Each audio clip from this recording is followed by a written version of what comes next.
Gentlemen, I'm delighted to welcome all of you here this evening. May I ask that you now turn off or mute your cell phones. I hope mine won't ring now. On all our behalf, may I offer our sincerest wishes that Ayala Shapiro, the granddaughter of our Gabbai Israel Shapiro, should have a speedy refuah shalema. I got a message this evening to say that she's already making very good progress, and I understand that she is now painting. What she's painting, I don't know, but I gather pictures, not the house. I'd like to tell you of one forthcoming event which is going to take place on Tuesday, the 12th of June, at 8 p.m. in this hall. The lecturer will be Rabbi Dr. Nathan Lopez Cardozo. He has written a new book called Jewish Law as Rebellion, and he will be reading and signing that book on Tuesday the 12th of June. Now, I have much pleasure tonight in welcoming Dr. Efraim Zurof to McDonald's. I want to thank him so much for spending his time with us this evening to give his lecture and afterwards to answer our questions.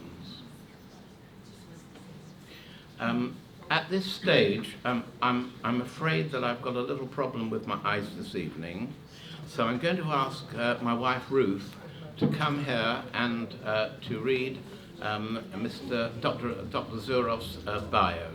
So Ruth, please. Thank you. Okay. Dr. Efraim Zurof, can you hear me? Yeah. Is the chief Nazi hunter of the Simon Wiesenthal Center, you no doubt know, director of the Is There Israel Office and Eastern European Affairs. Born in New York, Efraim moved to Israel in 1970 after completing his undergraduate degree in history with honors at Yeshiva University. He obtained an MA degree in Holocaust Studies at the Institute of Contemporary Jewry of the Hebrew University, where he also completed his PhD, which chronicles the response of Orthodox Jewry in the United States to the Holocaust. In 1978, Efraim was invited to be the first director of the Simon Wiesenthal Center in Los Angeles, where he played a leading role in establishing the center's library and archives, and was historical advisor for the Academy Award-winning documentary Genocide. For the past 37 years, Efraim has played an increasingly important role in the worldwide efforts to find and help bring to justice Nazi war criminals. He began his career as a Nazi hunter in 1980 when he was hired by the US Justice Department's Office of Special Investigations to be their sole researcher in Israel. Over the years, Efraim Zurof has published 4 books, more than 450 articles, reports, and reviews on various topics relating to the Holocaust and other issues of concern in the Jewish world. Over to you. Okay. Thank you, Ruth. I now have much pleasure in asking Dr. Efraim Zurof to give his lecture. His subject is My Life as a Nazi Hunter, Successes, Failures, and Insights. Dr. Efraim Zurof, please.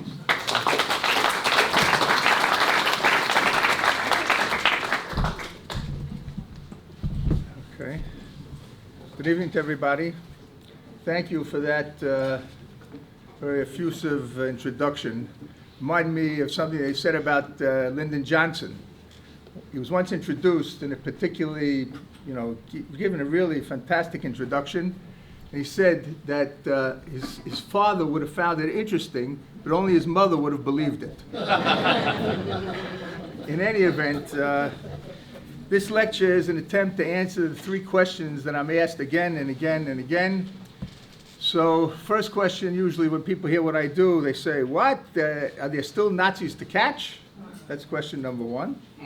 Question number 2, you're a Nazi hunter. How did you become a Nazi hunter? And very often, it's people who tell me, very often children, today grandchildren of survivors, who say that that was their fantasy. Growing up, they wanted to be Nazi hunters, catch Nazis, torture them, kill them, etc., whatever. That's what they thought Nazi hunters do.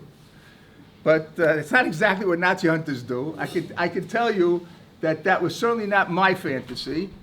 My fantasy was to be the first Orthodox Jew to play in the NBA.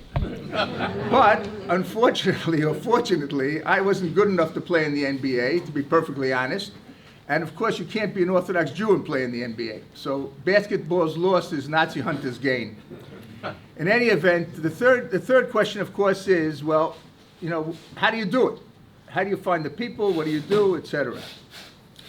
So I want to tell you three stories, stories about three cases that I dealt with that'll give you some insight and answers to those questions. But before, I want to begin by explaining something that, ironically enough, today it is far easier to convict a Nazi war criminal of crimes in Germany than it ever was. And that's ironically because of none other than John Ivan Demjanjuk. And to make a long story short, you know that Demjanjuk, after he was kicked out of Israel, expelled from Israel, went back to the United States, and he was able to get back his American citizenship. But the Americans, to their credit, were not lazy, and then they again denaturalized him and got a deportation order against him for his service in Sobibor. In other words, there's no doubt that Demjanjuk was a Wachmann, an armed SS guard in Sobibor, and apparently he was not the Ivan the Terrible of Treblinka, just another terrible Ivan. In any event, the deportation order had him sent either to Poland, Ukraine, or Germany. Now, Ukraine didn't want him because, as far as they're concerned, he's a hero. Poland didn't want him because there was no evidence, no witnesses alive who could tie him to any crime that was committed at Sobibor. And none of the surviving Sobibor people, the Jews who had survived Sobibor, remembered him or could identify him. So they had no ability really to prosecute him or to convict him. And that left the Germans. And the Germans, it was the same situation because until this point, we're talking about 10 years ago, in order to prosecute a suspect for Nazi war crimes in the Federal Republic of Germany, you had to prove that that person had committed a specific crime against a specific suspect and was motivated to do so by racial hatred. It's almost impossible to prove. And there was also no evidence against Demjanjuk. So two lawyers, non-Jews who worked at the Central Agency for the Clarification of Nazi War Crimes, Kirsten Getzer, that's a woman, and Thomas Walter, came up with a brilliant strategy which said the following. Since the primary purpose of the death camps, and we're talking about concentration camps with the apparatus for mass murder, either gas chambers or gas vans. There were gas vans in Chelmno. There were gas chambers in the 5 other death camps. We're talking about Auschwitz, Treblinka, Belzec, Sobibor, and Majdanek. Since the primary purpose was the mass murder of innocent civilians, any person who served in any capacity in one of these places could be prosecuted successfully for not murder, but accessory to murder. And the punishment for that was 5 to 15 years in prison. Demjanjuk was the test case. That was the precedent. Some of you probably remember, he was tried in Munich in October. The trial began in October 2009. In May 2011, he was convicted, and as soon as the conviction came through, the German authorities began looking for anybody who had served in any of the death camps who had not been prosecuted. Now, that summer, I met with the people who headed that office, Kurt Schrimm and Thomas Will. And I said to them, listen, the same kind of logic could apply also to the Einsatzgruppen. The Einsatzgruppe were special mobile killing units. We're talking about Einsatzgruppe A, B, C, and D, which operated in the areas of the Soviet Union, and starting with the invasion of Eastern Poland on June 22nd, 1941, were the ones who started carrying out the systematic murder of Jews, communists, disabled, etc., murdered about 1.5 million Jews in 2 years. They said, we definitely agree with this. We're actually already doing this. And but as time went by, every so often this office used to announce that they had found X number of people from Majdanek, X number of people from Auschwitz, never a single word about the Einsatzgruppe. Now, this struck me as very strange. As far as I knew, there were 3,000, primarily men, but also a few women, who served in the Einsatzgruppen. And I said to myself, it's impossible that all of them are dead, because there were very few trials of Einsatzgruppen personnel, and generally the tendency was in Germany to focus only on the officers.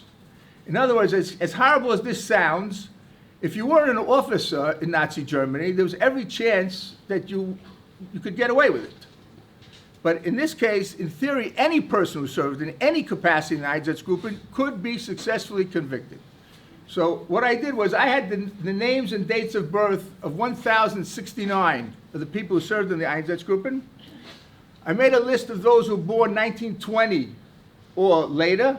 That list consisted of 76 men and 4 women. And the list was sent to the German Justice Minister and the Minister of the Interior. Now, if you're wondering why I couldn't tell the Germans which of these people was alive, it's very simple.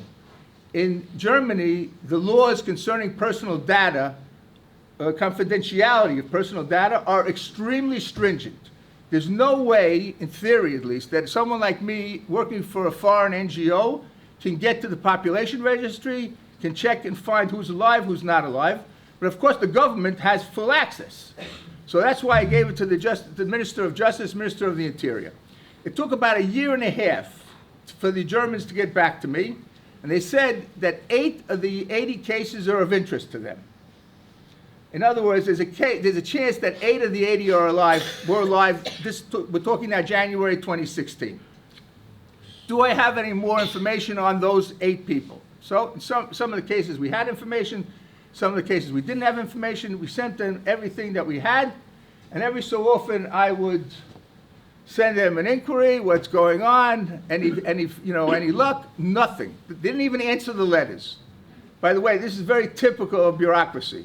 They always want to take information and never want to give any information. Okay, so quite frankly, I was quite frustrated. That's a euphemism for being really ticked off. Okay, and what I did was, German television, ARD, Channel 1, was very anxious to try and help us and get involved in this issue. I gave them the names. They were able to find 2 of the people alive and well in Germany, one in Kassel, near Kassel, one near Osnabrück, and to interview them. And on the 77th anniversary of Babi Yar, they showed a film with these people who, it turns out, served in Einsatzgruppe C. Einsatzgruppe C were the ones who carried out the murders in Babi Yar. And what we did in that case was we immediately submitted a brief to the prosecutors in their neighborhood, because basically the way it works is that the central office first starts the case to see if there's a basis for a prosecution. If there is, they'll turn it over to the prosecutors in the vicinity where these people live. We didn't wait for them to do that. We immediately, with the help of one of the people who came up with this theory to begin with, who no longer worked for the Germans, okay, we submitted a very good brief, very good complaint in pure legalese. And the good news is that already 2 weeks ago, one of these cases, official investigation is opened, and another one, we hope the same thing will happen. Okay, now, in other words, what I want to tell you is that the most dramatic development in our work has been the extension of life expectancy. In other words, that's why there's still Nazis around. No, seriously. Okay, most of the Nazis today live in countries with very good health care, like Germany and Austria. And in Germany, as I explained to you, it's relatively easy, everything is relative, to successfully prosecute these people, and this is happening. There have already been 3 convictions. Demjanjuk was the first. Oscar Groening, the bookkeeper of Auschwitz, okay? Person who had, as far as we had, no connection to the physical murder of Jews, was also convicted, and Reinhold Henning, a third guard, was also convicted. And now, in the last half year or so, there have been 18 indictments submitted in Germany. which basically means, in theory, because we're against the clock and we're against the Malach HaMavet, as you probably understand, okay? I'm the only Jew in the world who prays for the good health of Nazis. You understand? This is very critical for me. I daven very hard for their good health, okay? So, in other words, if these people will continue to be healthy, there's potential for 18 trials. And not only from the 6 death camps, it turns out that there was a gas chamber in Stutthof, so that camp, Ravensbrück as well, Mauthausen and Buchenwald. And now the Einsatzgruppen as well. So this is an amazing thing, I have to say. They gave us a new lease on life, but that's why it's still going on. But how it happens and what the way this, and how I became a Nazi, I want to tell you very briefly three stories, 3 cases. The first case was one that is well known to all of you, a case concerning Dr. Joseph Mengele. Okay, I don't have to present him to you, you all know who he is. In any event, in 1985, the Simon Wiesenthal Center sent a request to the U.S. Archives for any and all information regarding Joseph Mengele and his known aliases. And one of the documents that they got in return was a letter dated January 47, in which an American counterintelligence officer wrote to his superior and said that according to an informant, Dr. Joseph Mengele was arrested and released by the Americans near Vienna in late 1946.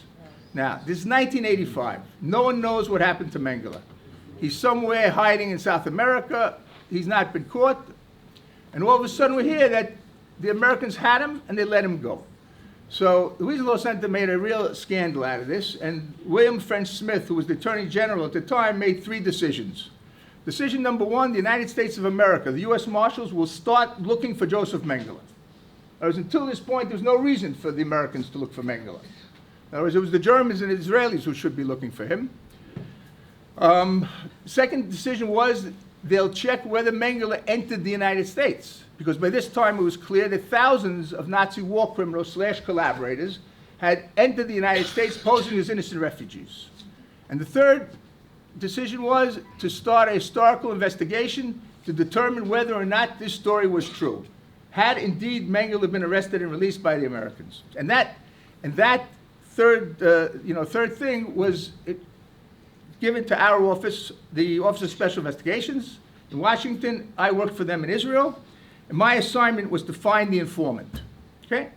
The informant was a Jew by the name of David Freiman, survivor of the Lodz Ghetto, sent in September 1944 in the last deportations from Lodz to Auschwitz, sent directly to Mengele's clinic. He worked for Mengele.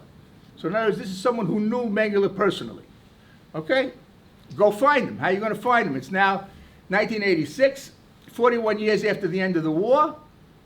How do you find a person like this? So a friend of mine, David Zilberklang, actually a student of my father's at BTA, who today many years works at Yad Vashem, suggested that I go to the files of the International Tracing Service. I don't know if you people are aware of it.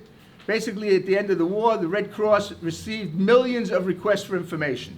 Where's my uncle? Where's my father? Where's my mother? Etc. And in those days, there were no databases. So what they did was they made a compilation of index cards that was put on microfilm with over 16 million names. Okay, and it's not 16 million people, because in some cases there was more than one card per person, for the person. But I had never used this material. I thought it's all about Jews. I was looking for Nazis. I never had occasion to use it. Anyway, I started looking for this David Freiman. It took me about an hour to figure it out, because the material was not organized according to a regular alphabet. It was organized according to phonetic alphabet, which means that double letters are counted as one letter, V and W are considered the same letter, I, J, and Y are considered the same letter. Now, to be perfectly honest, this hour changed my life, and I'll explain to you why. Because looking through these cards, it took me an hour to find David Freiman, or a card on David Freiman, and it became obvious to me that most of the people listed in this collection were non-Jews, not Jews. And I knew that the Nazi war criminals who had emigrated to the Western democracies, in other words, we already knew that thousands and thousands of Nazis emigrated to the United States, Canada, Australia, UK, and New Zealand. They didn't go to South Africa because South Africa was closed to immigration in general, okay? But all the other Western, the Anglo-Saxon countries, open doors. Okay, so if that's the case, these people must be listed here. Now, there was no indication on the cards themselves whether any of these people were Nazi war criminals. But what these cards did tell us is their immigration destinations, the boats they left on, what date they left on, and in the case of those who went to the United States, even a first address in the United States. Now, I said, this was almost too good to be true. Now, at this point, I have to explain, this material existed in 11 different copies. In other words, there were 11 countries that got a copy of all these microfilms, but nowhere, except for Israel, was there access to these archives. In other words, if I would have written to Arelson, the originals were in Germany, near Frankfurt, a place called Arelson. If I would have written to them and said, listen, I'm looking for my uncle, Chaim Yankel, he's from Lodz, etc., I might have gotten an answer in 6 to 9 months, okay? If I would have written to them and say, I'm a researcher for the U.S. Justice Department, or even for the Simon Wiesenthal Center, I wouldn't even gotten an answer. The only place there was free access was in Israel, at Yad Vashem. Now, it seemed to me that this was an absolute gold mine, okay? But I didn't want to build my hopes up too high, so I made a list of 49 Lithuanians and Latvians that I knew were Nazi war criminals, and I went looking for them, and in a matter of minutes, I found the destinations of 16 of them. Most of them went to America, some to Canada, some to Australia, and some remained in Germany. Now, this material, no one had ever used it for this purpose. And the ITS wasn't volunteering it either. Okay? Now, but you have to remember one thing. At this point in time, this is 1986, the only Anglo-Saxon country in the world which had large numbers of Nazis and had decided to take legal action against them was the United States. The other 4, 2 were investigating. Canada was investigating. They knew there was a problem. Australia was investigating, okay? UK, Britain, and New Zealand had no idea that they had a problem. So I said to myself, this is really a historic moment. With this kind of information, we can convince the other 4 countries that they must decide to take legal action against these Nazis, and hopefully they would set up a special office to prosecute them, just like the office that I was working for in Washington. Okay, so I called Rabbi Haya, the head of the founder of the Wiesenthal Center, and they still hadn't opened up an office in Israel. I said to them, listen, we have a really fantastic opportunity here. I can provide you with lists of hundreds, and ultimately was thousands of suspected Nazis, tell you exactly where they went, and this can hopefully convince these countries that they have to take legal action. Okay? The good news is that we started in October 1st, 1986. First list was of 40 suspects to Australia.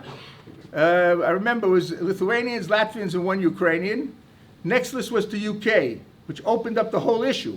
Until that list of 17 suspects, they didn't even know they ostensibly didn't know that they had a problem. Okay? Now everyone knew they had a problem. Okay? Then Canada, so Canada 1987, Australia 1989, passed special laws to enable the prosecution of Nazi war criminals. And in England, it took us almost 5 years, but we succeeded over there with the help of Greville Jana and the All-Party War Crimes Group. And they, too, passed a law in 1991 for criminal prosecution. Now, to be perfectly honest, the results were not very good, okay, in terms of prosecutions. But first of all, the importance of passage of the laws. In other words, they're making a moral statement that we will not sit idly by and continue to let people who committed these crimes live in our country. We will try and prosecute them. And needless to say, once a decision like that is made, the lives of these people are never the same.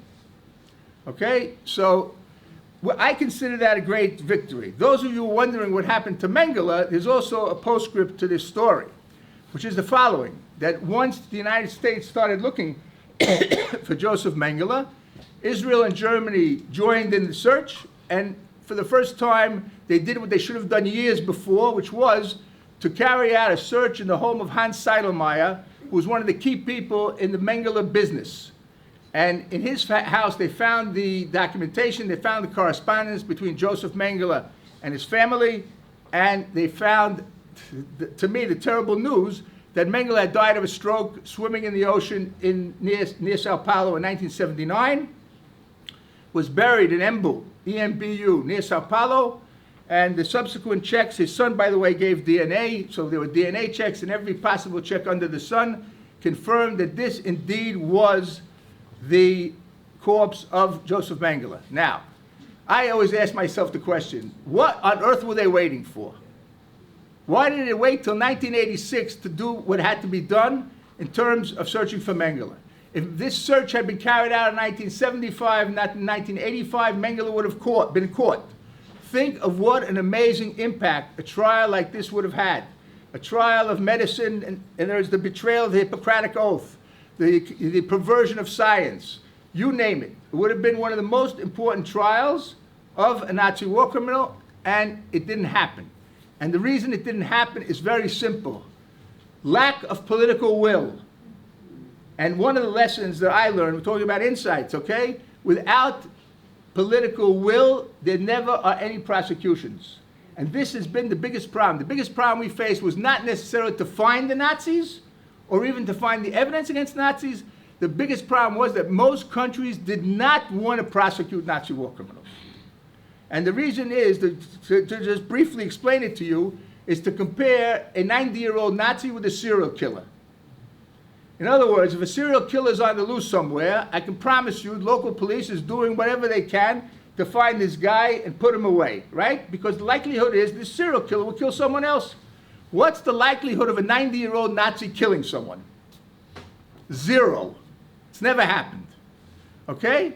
So these countries know that all you have to do is ignore a nudnik like me, okay, or the Wiesenthal Center, or the other good-intentioned nudniks, and they'll spare themselves the embarrassment, the expense, the whole balagan. And unfortunately, this has been the case. Now, you'll never hear a president or a minister of justice say, we don't give a hoot about Nazis. You'll never hear that speech. The speech is just the opposite. We will do everything in our power to bring these people who committed such heinous crimes to the bar of justice. Sound nice, right? There's 1,000,001 ways to make sure it doesn't happen. So this, people ask me, what's your job? So I say, I'm 1/3 detective, 1/3 historian, 1/3 political lobbyist. In other words, detective to find them, historian to find the evidence, that's my real profession. I have a PhD in the Shoah, in history of the Shoah, and the lobbying to try and create political will. I want to go to the second story now. This story I'm particularly proud of. It's probably the case of the most senior Nazi war criminal that I ever helped bring to justice. I don't know how many of you have a clue about what happened in Yugoslavia during World War II. But the story is basically this. The Nazis and the Italians captured Yugoslavia, occupied Yugoslavia in April of 1941. They carved the country up into a couple of separate pieces, one of which was called the independent state of Croatia. Now, this independent state of Croatia was what's today Croatia, plus Bosnia-Herzegovina and a slice of Serbia. And this was handed over on a silver platter to a fascist movement called Ustasha. Ustasha were founded in the 20s. It was a movement that sought to make Croatia independent again, break away from Yugoslavia, break away from the domination of the Serbs, anti-Serb, anti-Semitic, anti-Roma, and anti-anyone who didn't agree with them. Horrible, horrible people. And the problem that they faced when they got control of the country in 41, April 41, was there were large numbers of minorities that they hated in this NDH, independent state of Croatia. So from the beginning, they set up concentration camps to send these people to these concentration camps where they were basically worked to death, murdered, tortured in the worst possible way, the largest of which was a camp called Jasenovac. Okay? Jasenovac was nicknamed the Auschwitz of the Balkans. And we estimate that at least 100,000 people were murdered there. The primary victims were the Serbs. That's what most people don't understand. Actually, during World War II, 2 genocides took place in Yugoslavia. One was a genocide of the Serbs, and actually the Shoah was a bit of a sideshow because there were far less Jews in Croatia than there were Serbs. So it was Jews, Serbs, Gypsies, Roma, and anti-fascist Croatians. In any event, at the end of the war, a lot of the Croatians, Ustasha, were able to escape to Argentina because the escape network was run by an Austrian priest named Alois Hudel, and his number 2 was an Ustasha priest named Kranislav Dragonovic. These people passed into Italy over the Alps, okay? They reached Genoa. They were given false names and ship tickets. And the choice was either to go to the Middle East, to Egypt or to Syria, or to go to South America, primarily, but not exclusively, to Argentina. Okay? And some of the biggest murderers made it to Argentina. Among them, Ante Pavelic, who was the head of state, and a man named Dinko Šakić, who was one of the commanders of Jasenovac. So we were able to track him down to a place called Santa Teresita, south of Buenos Aires, and before our colleague, this journalist, Argentinian journalist Jorge Camarasa, was sent to confront him with a TV crew, we sent him to Belgrade to meet with survivors of Jasenovac, who told him about the tortures. Not a single Nazi was anywhere near this camp, by the way. This is all work of the Croatians, okay? Horrible tortures, executions. They even made daggers that supposedly made the victim suffer more while being stabbed to death. It was called a Serb killer. That was the name of the dagger, okay? In any event, Camarasa goes to knock on Šakic's door. He knocks on the door. Šakić comes to the door. Are you Dinko Šakić? He says, yes. You were the commander of Jasenovac. He says, yes. Let's stop there for a minute. Usually, when Nazis are about to be discovered or exposed, there's two different answers. One is, it's not me, mistaken identity. Or, it's me, but I didn't do it. What does Šakić say? It's me and I did it. So Camarasa says, listen, I have a few questions I want to ask you. Can I come in? No problem. They come sit in Šakic's living room. And Camarasa says to him, listen, you were the commander of one of the worst concentration camps in World War II. What do you have to say for yourself? He says, what's the problem? Jasenovac was a penal colony, and every country has penal colonies. So Camarasa said, what about the mass murder? What about the horrors of the camp, the torture? He says, what are you talking about? Maybe a couple people died of typhus. But you don't get it, he says to Camarasa. You don't get it. You know what the problem with Jasenovac was? They didn't let us finish the job.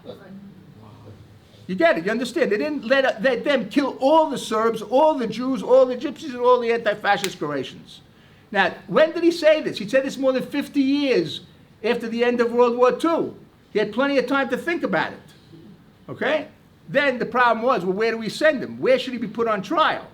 So this is a very interesting legal mess, I would say. There were 6 different countries which could possibly have been the scene of the trial, starting from Argentina, Germany, Israel, Serbia, Bosnia, and Croatia.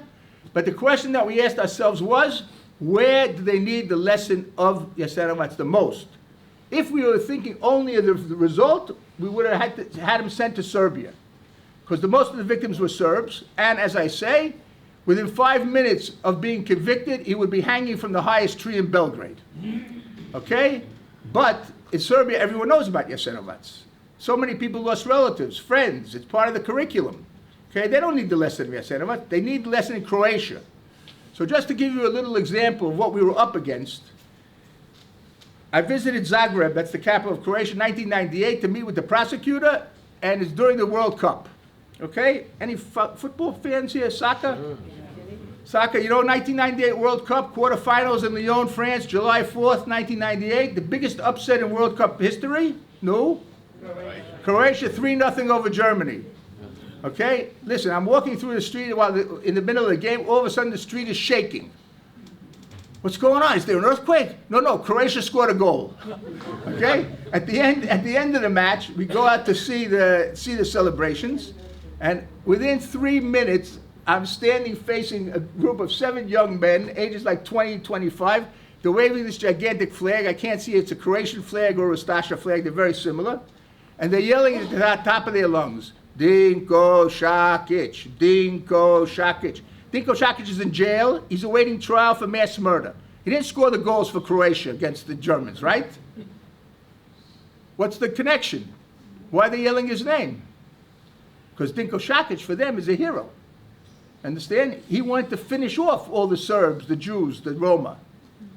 Now, the good news is that trial was conducted very well. One of our doubts, to a certain extent, to send him to Croatia was a big risk, because the president of Croatia at this point was a man named Franjo Tuđman, who's the only head of state in the West who ever denied the Holocaust.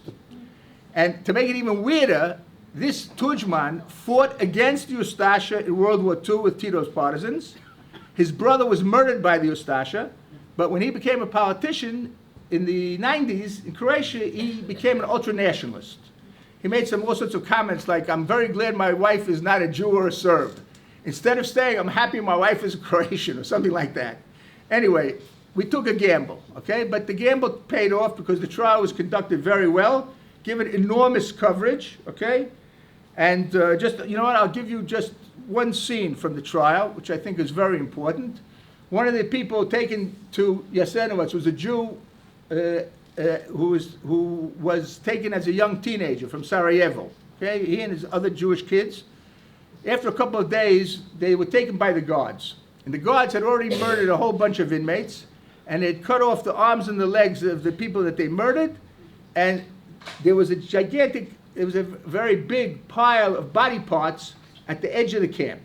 They took these kids, okay, and they said to them, okay, you now are taking these body parts and you're throwing them into the Sava River. Sava River flowed right on the edge of the camp, okay?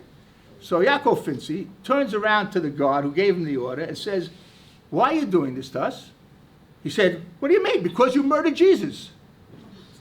Now, do you want to understand how you get a Jasenovac? You take hundreds of years of Christian anti-Semitism, you add the fascism of the Ustasha, you add the racism of the Nazis, that's how you get a Jasenovac. Anyway, the good news is that Shakic was convicted, sentenced to the maximum sentence. By the way, he was not tried for genocide, which was a political decision. And on the day of the verdict, the place was packed, but the problem was, quite frankly, that half the people were in favor of Shakic in the courtroom. The other half were against Shakic. So you had fist fights broke out there. Some people were spitting at other people. It was absolutely mad. I'm on my way out. This tall, very distinguished looking gentleman stops me, okay? And a lot of times people ask me, you must have a very frustrating job. You know, people die on you in the middle of an investigation, they die before a trial. It's all true and it's all very frustrating. But if you want to understand what gives people like me the motivation and the strength to go on, let me just tell you this story. This guy stops me. He says to me, listen, I have only one word to say to you. One word in Croatian. It's hvala. Hvala means thank you. He says, if not for you, this trial never would have taken place. Now, to be perfectly honest, I didn't know who it was. So I asked someone, who is this person? So he told me the following story. One of the dramatic testimonies was about a breach of discipline that took place in the camp in spring 1944. And as a result of this breach of discipline, Shakic ordered a roll call. All the inmates of the camp have to show up, line up. And he's walking up and down the lines and totally at random taking out people who are going to be hung. So one of the people that he pulled out of the line was a doctor from Montenegro by the name of Mila Bošković. So he says, Mila Bošković says to Shakic, listen, I'm from Montenegro and my tradition doesn't allow me to be hung. This is not funny, because Shakic on the spot takes out his revolver and shoots him in the head 3 times. The person who stopped me was Mila Bošković's brother, okay, who never dreamt in a million years that Croatia will be independent, democratic, that Croatia will take a SOB like Shakic, you'll excuse me, who's a fanatic Croatian patriot, and put him on trial and send him away. So this is something, by the way, Mr. Wiesenthal, Simon Wiesenthal, always emphasized, the obligation that we owe to the victims. And here you see a perfect case of this. Okay, one quick last case. How do we find the information? How do we find these people? So I'll tell you one story. So we have this thing called Operation Last Chance.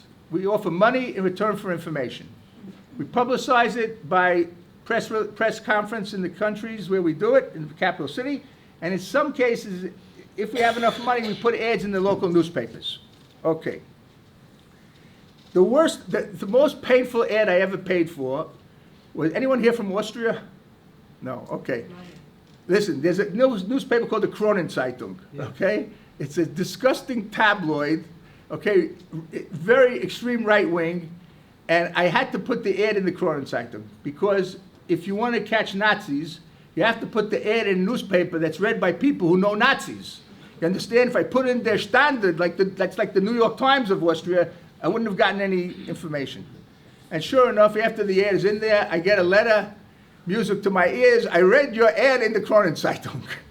Okay, I'm sick of the neo-Nazis and the Holocaust deniers. I want you to know that one of the monsters of the camps, her name is Erna Walasch. She's living in Schiffmüllerstrasse 100, and I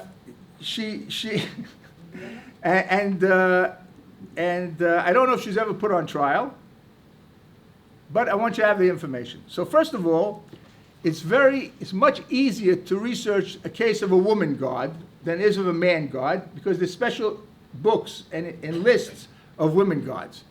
And after my researcher called her up to find out that she's alive, he called up to ask if she wanted to buy a used refrigerator or something like that. Okay, she's alive, okay? She sounds good, right? And it turns out that she had actually been not only in Ravensbrück, that's a camp for women in northern Germany, but also in Majdanek. Okay, but 1 second, there were 2 trials of Majdanek personnel. Maybe she was put on trial. If she was put on trial, then we have to find something that she wasn't tried for. Well, guess what? She was not put on trial, but she was investigated. Wonderful. And in the investigation, she admitted that she had taken people to be gassed. Wunderbar. You have no idea how excited I was. Seriously now. It's a woman. It's Austria. Austria hasn't had a successful case of a Nazi war criminal in more than 30 years. It's like I'm actually hitting the jackpot. Okay, so I go to a meeting in Vienna with the justice minister. She used to be in Jörg Haider's party. That's the Freedom Party, the anti-Semites. That already was a bad sign. Anyway, we had 3 cases to discuss, and she tells the first case is this case of this Erna Walasch. Dr. Zurof, in Austrian law, under Austrian law, Erna Walasch cannot be prosecuted. I'm like, what? What are you talking about? She took people to be gassed in Majdanek. That's not enough for you? No. Under Austrian law, that is passive complicity in genocide. What does that mean, passive complicity in genocide? She shot 7 people watching television? No, I mean, this is absurd. But this is a typical Austrian tactic not to put Nazis on trial. You understand? Anyway, I couldn't believe my ears. Another disappointment in Austria, and I decided I have to get some help somehow. And in Poland, there's an Institute of National Memory, which some of you might have read about in the last weeks because of the Polish Holocaust law. In any event, this institution, which is like Yad Vashem plus prosecution, but also for communist crimes, not only for Nazi crimes, they have 1,000 employees, which is a little bit more than the Simon Wiesenthal Center's Israel office, as you can imagine. Okay, just a little. Anyway, I contacted the Poles. I said, Majdanek, Lublin, you can see Majdanek from Lublin. You can see Lublin from Majdanek. Okay? Try and find some witnesses, please. I beg of you. Okay? 9 months later, we get information. The Poles contact the Austrians. 5 survivors of Majdanek remembered Erna Walasch. You know why? Because she got pregnant in Majdanek. That's why they remembered her. So they all testified that she had exhibited cruelty. So you understand how it works in Austria? If you're very polite and you escort someone to be gassed in a nice way, they can't touch you. But if chas v'chalila, you might kick them or hit them or God knows what, okay, twist their arm, then you're in trouble. In any event, the Austrians reopened the case. Erna Walasch was photographed all of a sudden by the photographers, and she finally was, it was publicized. As a matter of fact, we tried very hard to get her story publicized. No one was willing to publish her name. No one, not a single newspaper was willing to say she got pregnant in Majdanek. Okay? But with the fact that the case had been reopened, so the name was published. In any event, this is 10 years ago, and Bidyuk had to go to Hadassah for an operation, and I was released from the hospital, and I was supposed to go home to recover, so to speak. My son-in-law comes, picks me up. All of a sudden, get in the car. A minute after I get in the car, call from the Austrian embassy. Dr. Zurof, have you heard what happened to Erna Walasch? I go, no. What happened to her? She died. No, it's not good. It's not good. That's exactly the point. It's terrible, okay? It's absolutely terrible.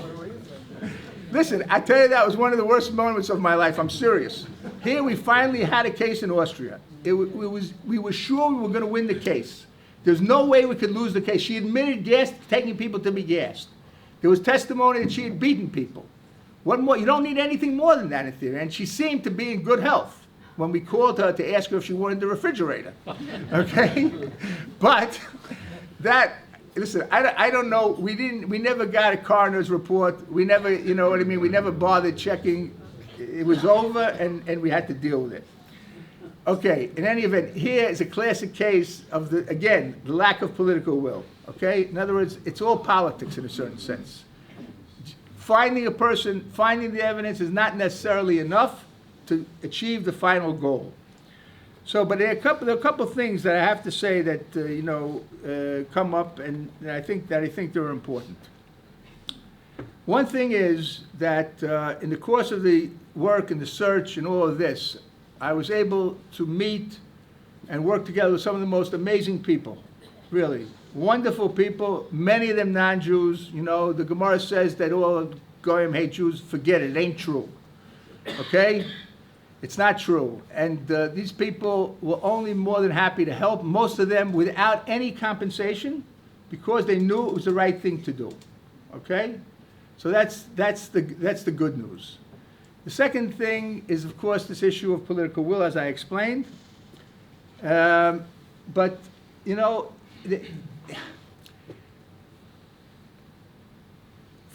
during the years of the Shoah, as we all know, the Jewish people did not have a country. Okay? Today, thank God, we have a country.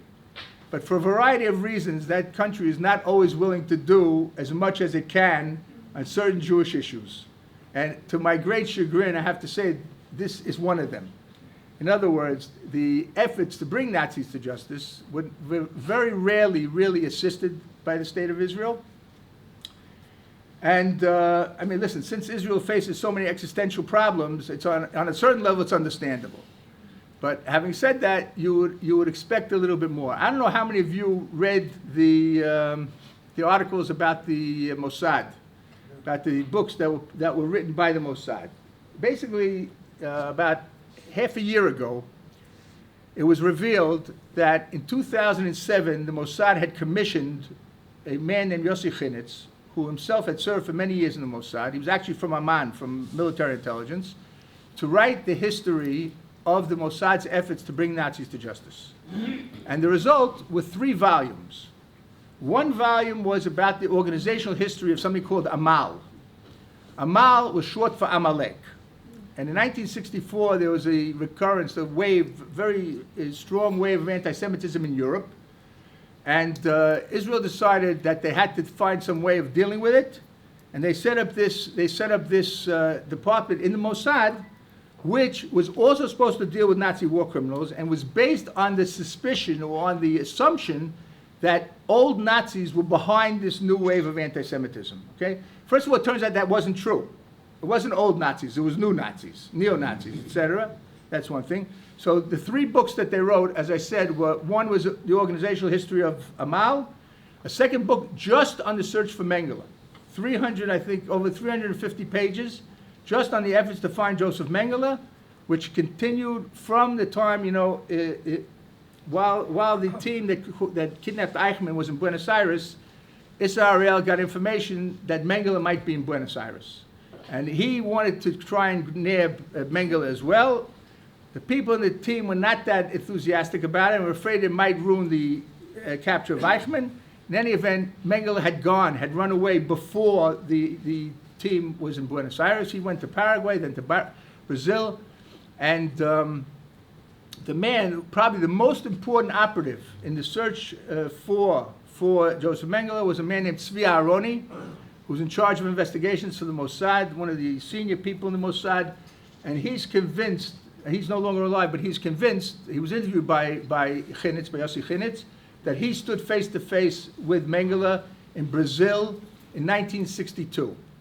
Now, he was pulled off the case, and there are a couple of different versions why he was pulled off the case. One of them makes a lot of sense, the other one makes very little sense. One version is that because of the German scientists who were brought to Egypt by NASA in 1963 to build ballistic missiles to destroy Israel, all the effort had to go into thwarting that plan. Okay, that's the one that makes sense. There's another version, though, that says that Tzvi Aharoni and all the other people involved were pulled off the case because of the case of a person named Yossel Schumacher. Does that ring a bell for anybody? Yes. Yossel Schumacher was the son of a secular couple who had Haredi parents, okay, who came on Aliyah to Israel and had trouble settling in Israel and acclimatizing this. They came from the Soviet Union in the 60s, late 50s, and had trouble getting used to Israel, and they told the grandparents that they are going to go back to the Soviet Union. And the grandparents went absolutely crazy. They felt that if he returns to the Soviet Union, he's lost to the Jewish people, and the kid will never grow up to be a Jew. And what's his name, Blau, from the Eda Haredit's wife, okay, kidnapped the kid with the approval of the grandparents, of course, and hid him, okay, and all of Israel is looking for this kid. And Ben Gurion took Tzvi Aharoni, again, according to one version, off the case because of this episode. So the third book, so it turns out, as you probably understand, that the Mossad never caught Mengele. Mengele died, as I explained to you, of a stroke swimming in the Atlantic Ocean, 1979, buried in Brazil. And the third book is about all the other attempts to catch Nazis and execute them. All of them failures. And the irony of the story is that Dafka, the two most successful things, one, of course, which you all know about, which is the case of Adolf Eichmann, okay? But what you probably aren't aware of is that the Mossad in 1964 executed a man named Herbert Tsukors, who was the deputy commander of a horrific death squad, Latvian death squad called the Ares Commando, which murdered at least 30,000 Jews in Latvia and thousands in Belarus, and he ran away to Brazil. Now, the Soviet Union found out, Latvia was made part of the Soviet Union, it was a Soviet republic. So the Soviets found out that Tsukos was in Sao Paulo, I think it was in Sao Paulo, and they submitted a request for his extradition. And the Brazilians said, we're only going to send him back to the country where he committed his crime. What country was that? Latvia. That country doesn't exist anymore. So his case was in limbo. Now, what also, the person who was the key person in this whole operation, a man named Yaakov Meidad, who lured Tsukos from Brazil to Montevideo, where he was executed, because in Brazil there was a death penalty for murder, and the fear was that if the Mossad people get caught, they might be executed. So they lured him to Montevideo, to Uruguay, where there was no death penalty. But in any event, this guy wrote a memoir under his false name that he used opposite Tsukos. And according to the book, the story was like this. In 1964, there was talk in Germany of applying a statute of limitations to Nazi war crimes. In Germany, there's a statute of limitations of 20 years on murder. 1945, 1965 is 20 years. And there was talk of applying that same statute of limitations also to Nazi war crimes. And Israel was very worried that if they applied that, then all sorts of terrible Nazis who had not yet been caught would get off the hook. So they basically wanted to send a message, if you stop prosecuting, we'll start executing. Okay? And Tsukos was successfully executed, and his body was left in Uruguay with a sign that this was done by those who will never forget. And by the way, to this day, Israel has never taken official credit for this execution. Okay, so in any event, if we have some time, and maybe people want to ask some questions. Okay. I have just one question. Just one, What okay. about Kurt Waldheim? What about him?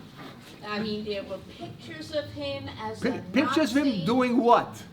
There were no pictures of him killing anybody, I can promise you. There's no question that Kurt Waldheim lied, okay, about his biography, okay? That's not enough to get you prosecuted as a Nazi. Was there no investigation into his past? There were some very serious investigations, and they could not come up with a smoking gun. That was the problem.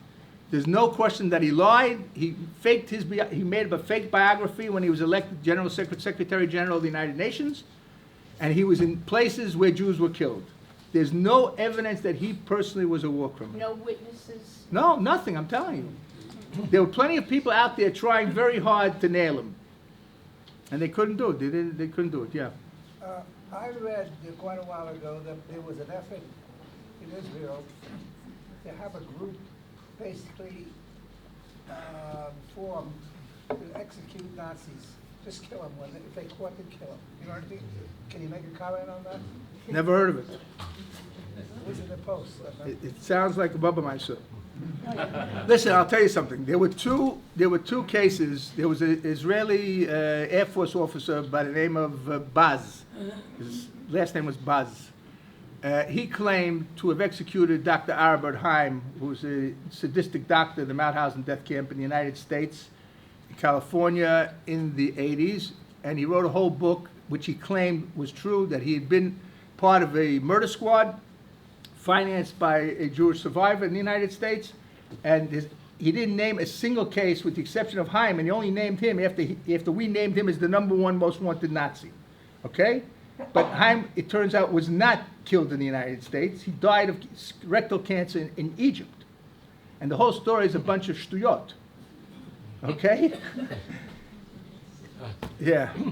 Efraim, when we were in Vilna, you had a very special guest. It was Okay. Ruta. She's right here. Oh, could we be privileged if she could come up to the Okay, podium? so first, hi Ruta. Could you repeat them? Okay, let me tell you what the story is, okay?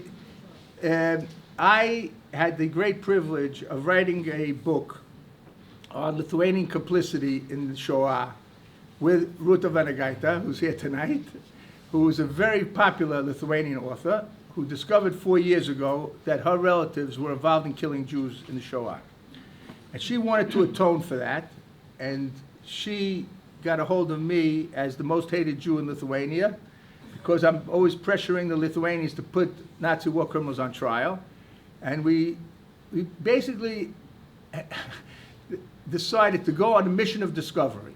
Okay? In Lithuania, there's 227 mass Holocaust graves. We went to about 40 of them, and we also went to mass Holocaust graves in Belarus, because a Lithuanian unit was sent to kill Jews in Belarus and murdered at least 20,000 Jews there. And we went to interview eyewitnesses. We went to see if the places are marked. Can you find them? We went to local museums. Just to give you one example, we went to a museum in a city called Panovich. Ever hear of Panovich? Panovez, okay? And we walked in there and we asked them, is there anything in this museum about the Jewish community? Jews lived in Panovich for hundreds of years. 10,000 Jews lived in Panovich. Okay, so they said no. I said, are you aware of the fact that millions of people throughout the world know the name of your city? Ma, bemet. You know, really? I go, yeah, you know that bakery, conditori opposite the bus station?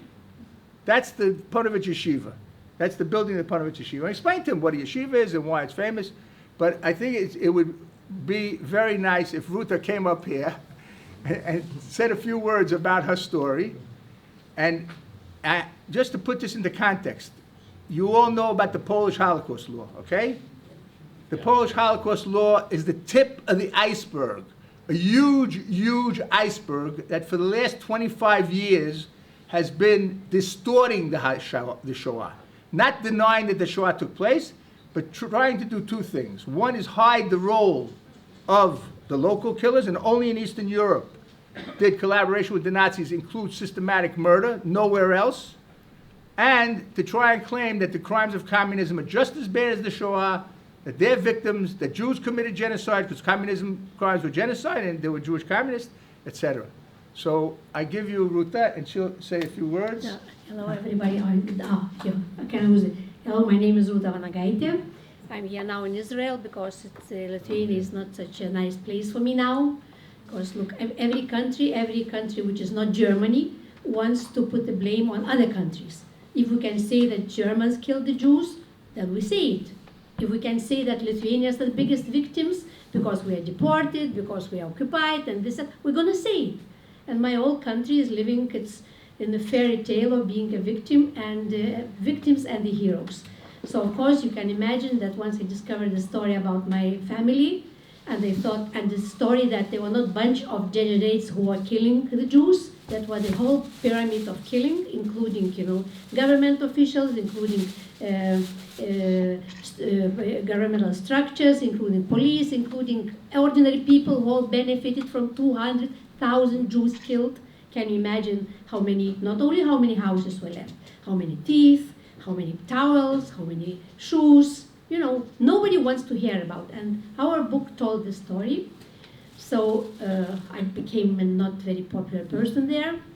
So book came 2 years ago, and it was interesting that my generation rejected it totally. None of my friends read it because it's all about Jews. We are not interested. Jews were communists, and we didn't kill them.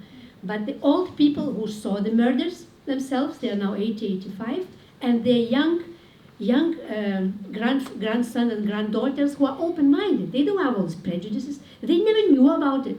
So this generation, the very old generation, a very young generation, started reading this book, and book was #1 bestseller in Lithuania. Can you imagine book on Shoah about our complicity? But of course our government didn't like it, and so there were different developments of the story. So until like 4 or 5 months ago, all my books, I have written 6 books in total, all of them, about elderly care, about women, about men, nothing to do with the Shoah, the only book about Shoah. All my books were removed from the shelves, so not a single book can be bought anymore in Lithuania. And now we are preparing the new law, it's in the Lithuanian parliament, about forbidding to sell any book which distorts or belittles Lithuanian history. So I am very proud to announce you that I have my personal law in Lithuania being discussed. Thank you very much.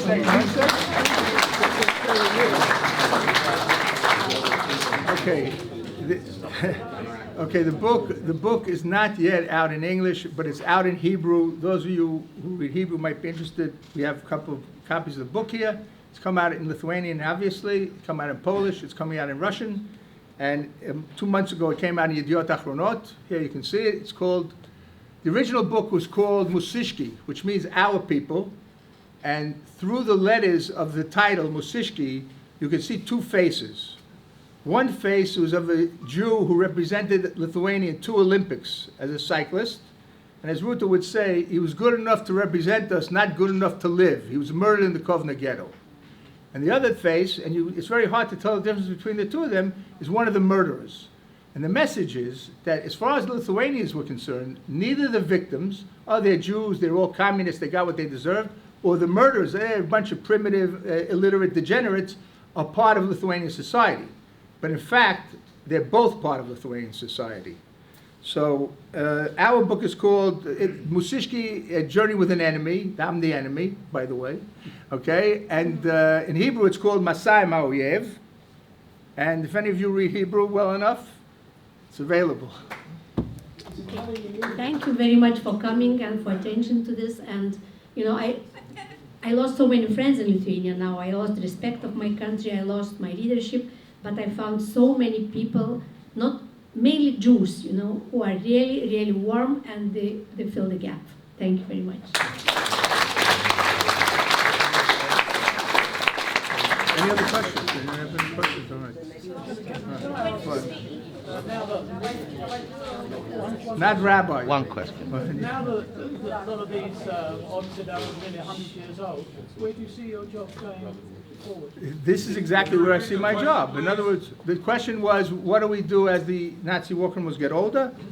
First of all, thanks to modern medicine, they're still alive and well, many of them, some of them, certainly hundreds of them. Second of all, what I've been doing lately is this project. In other words, to fight over the narrative. That's what we're fighting for. And to be perfectly honest, it's very natural and relatively easy for me to do it because by profession, I'm actually a historian, not a detective, okay?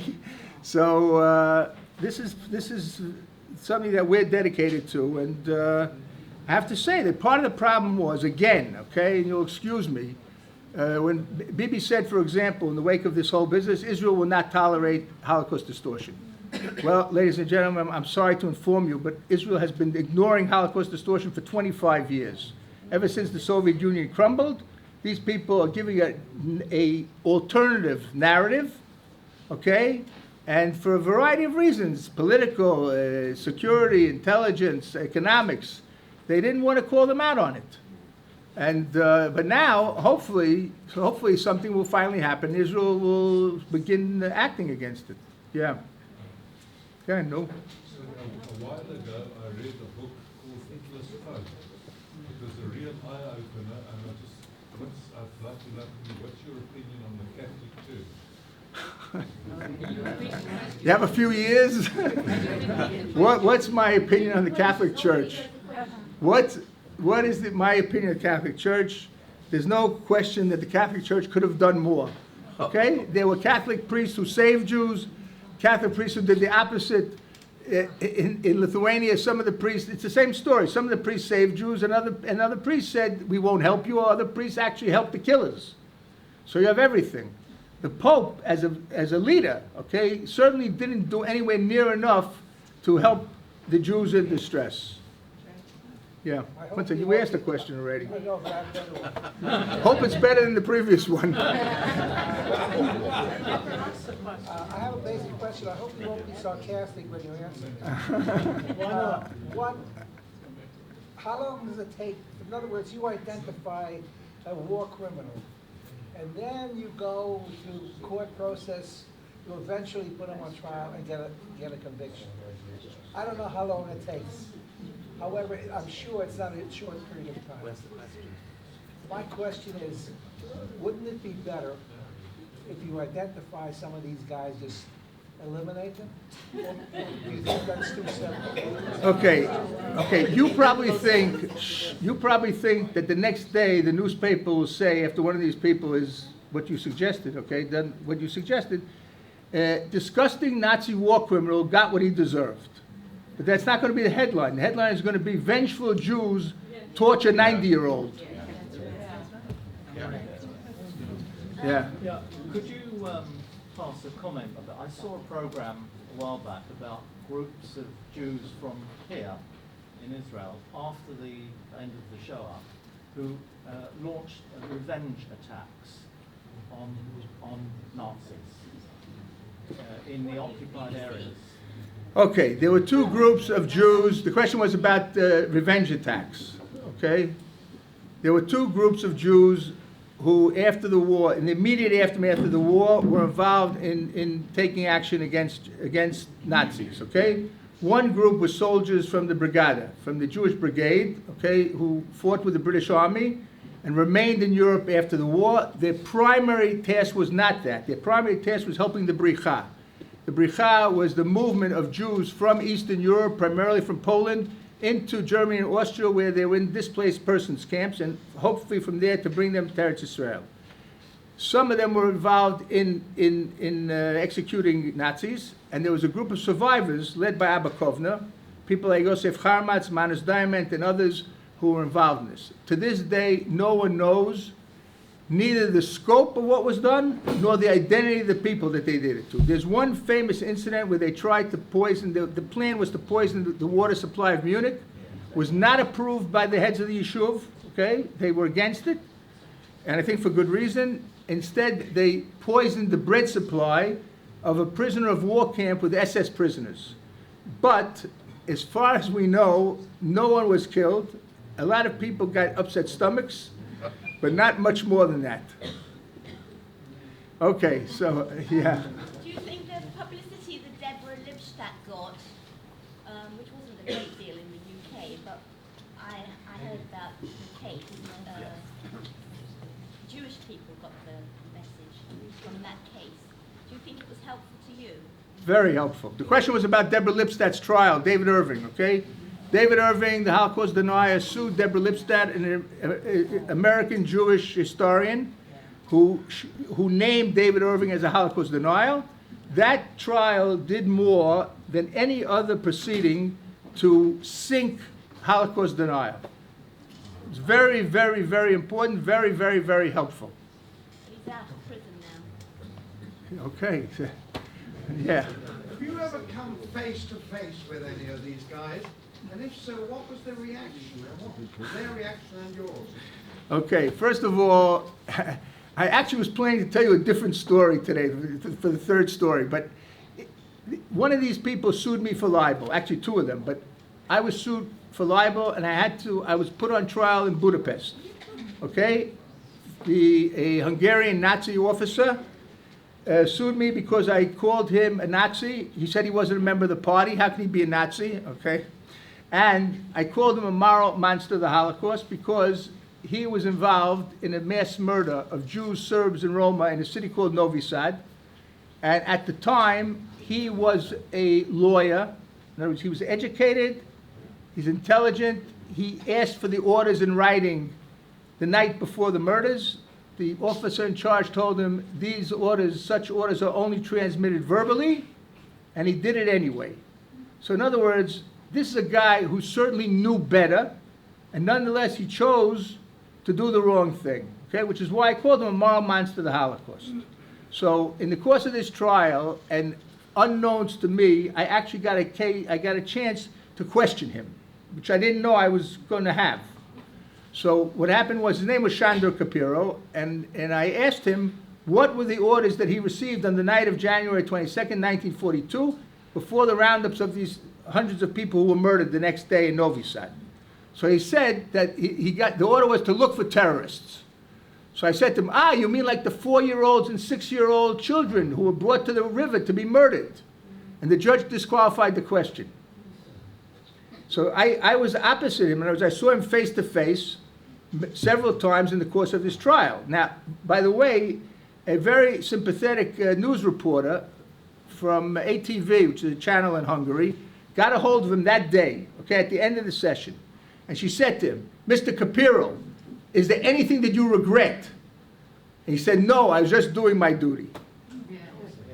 What was the result of the case?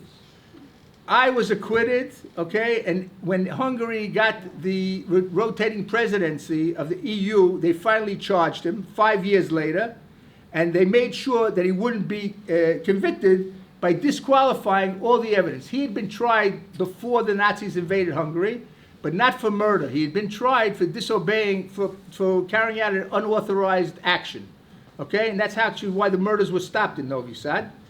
But everything we knew was from his trial. He was tried together with 14 other officers. They were all convicted. Some were even sentenced to death.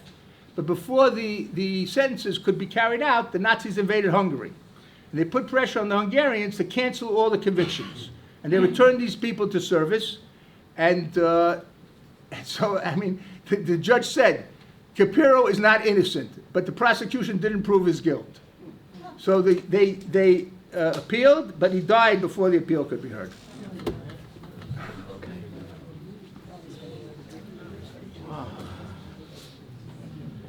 Okay.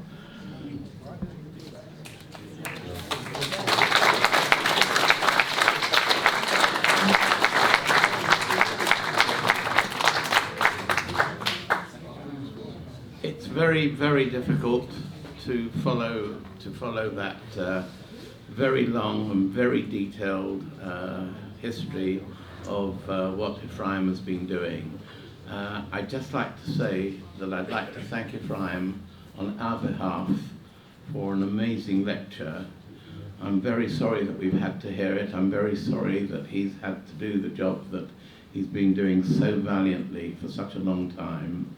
I would really like to say I wish him long life in good health to continue to do the things that he's been trying to do, and I hope that he'll be free of frustrations in anything that he does in the future. So thank you very much.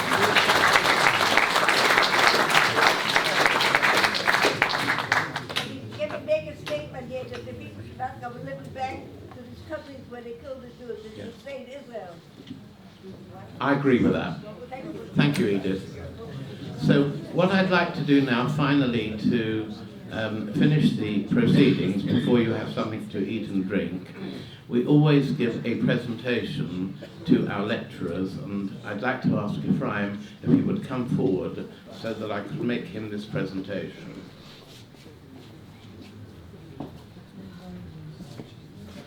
The presentation reads, "This certificate is presented by the MacDonald International Shul with grateful thanks to Dr. Efraim Zurof in appreciation for his lecture, My Life as a Nazi Hunter, Successes, Failures and Insights." It's signed by Jeremy Rosenstein, the chairman of our shul, May 2018. Thank you very much.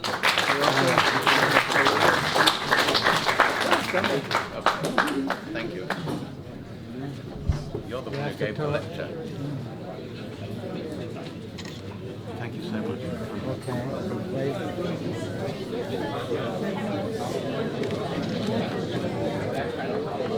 So now, please.